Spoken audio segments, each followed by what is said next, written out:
India और पाकिस्तान के बीच cyber war official start हो चुका है, पर सवाल ये है कौन जीत रहा है, पाकिस्तान के हैकर्स या इंडिया के साइबर डिफेंस। आज हम देखेंगे वो सब कुछ जो आम लोगों को कभी पता नहीं चलता, अटैक्स, रिवेंज और डिजिटल बॉर्डर्स के पीछे चल रही असली जंग।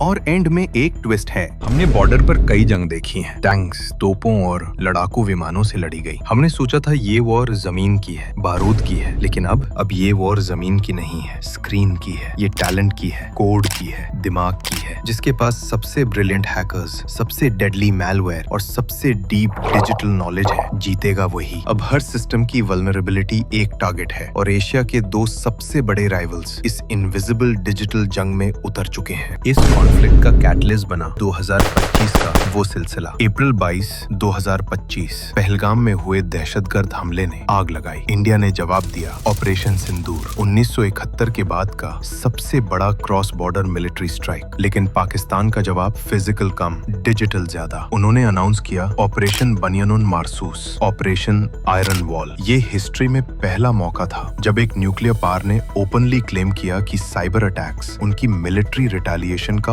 ऑफिशियल हिस्सा है। उनके दावों के मुताबिक इंडियन मिलिट्री सैटेलाइट्स और क्रिटिकल इंफ्रास्ट्रक्चर को टारगेट किया गया। इस दौरान इंडिया को झेलने पड़े 1.5 मिलियन से ज्यादा cyber intrusion attempts. Maharashtra cyber ने 7 अलग-अलग एपीटी ग्रुप्स को आइडेंटिफाई किया। अटैक का तरीका मल्टी फैसेटेड था। सबसे ज्यादा 50% DDoS अटैक्स थे, जिनका मकसद था सर्वर्स को डाउन करना, सिस्टम्स को फ्रीज करना। डिफेसमेंट्स हैक्टिविस्ट ग्रुप्स ने मिलिट्री इंजीनियर सर्विसेज से लेकर आर्मी पब्लिक स्कूल तक की वेबसाइट्स को नहीं छोड़ा। Data breach claims. Pakistani sources ने दावा किया कि उन्होंने IAF और इलेक्शन कमीशन तक का डेटा लीक किया है। और सबसे खतरनाक क्लेम, इंडिया की पावर ग्रिड का 70% डिसेबल कर दिया गया, जिसके चलते श्रीनगर और फिरोजापुर में पावर आउटेज देखे गए। ये सब कुछ हुआ GPS स्पूफिंग और नए मालवेयर कैंपेन्स के थ्रू। लेकिन असलियत कुछ और थी। साइबर सिक्योरिटी फर्म क्लाउडसेक की इन्वेस्टिगेशन ने बताया ज्यादातर हैक्टिविस्ट क्लेम्स गलत थे। कई डेटा लीक्स बस पब्लिक इंफॉर्मेशन थे। एयरपोर्ट पर जो बिग अटैक का दावा हुआ वो खारिज हो गया। ये सिर्फ हाइप था। पर इस शोर के पीछे असली खतरा छुपा था। वो था APT36 यानी Transparent Tribe, Pakistan based state sponsored group. 2025 में उन्होंने डिप्लॉय किया एक नया Golang based malware, DeskRAT. Target Indian defence networks और खासकर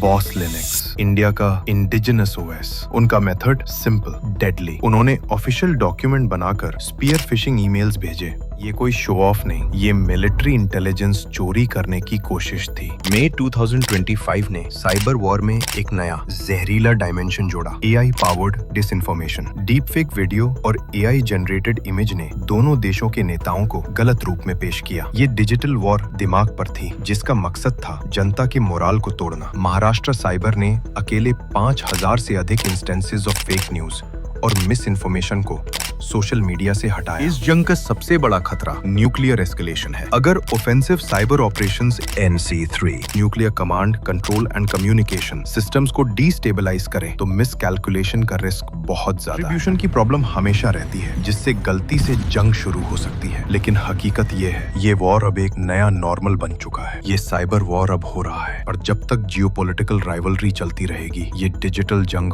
और भी ज्यादा इंटेंस होती रहेगी। इंडिया पर हर दिन लगभग 10,000 से 65,000 साइबर अटैक्स डिटेक्ट किए जाते हैं। लेकिन अगर सभी malware incidents, hacktivist campaigns, fishing attempts और DDoS अटैक्स को मिला दिया जाए तो ये संख्या लाखों तक पहुंच सकती है। एक साल में 369 मिलियन से ज्यादा मैलवेयर इवेंट्स डिटेक्ट हुए। मेजर ब्रीचेस कम होते हैं, पर हर रोज छोटे और ऑटोमेटेड अटैक्स हर सिस्टम को टारगेट करते हैं। और 2025 के पहले हाफ में हर दिन average 50+ targeted hacktivist attacks report हुए। साइबर वॉर का ये नया बैटलफील्ड है।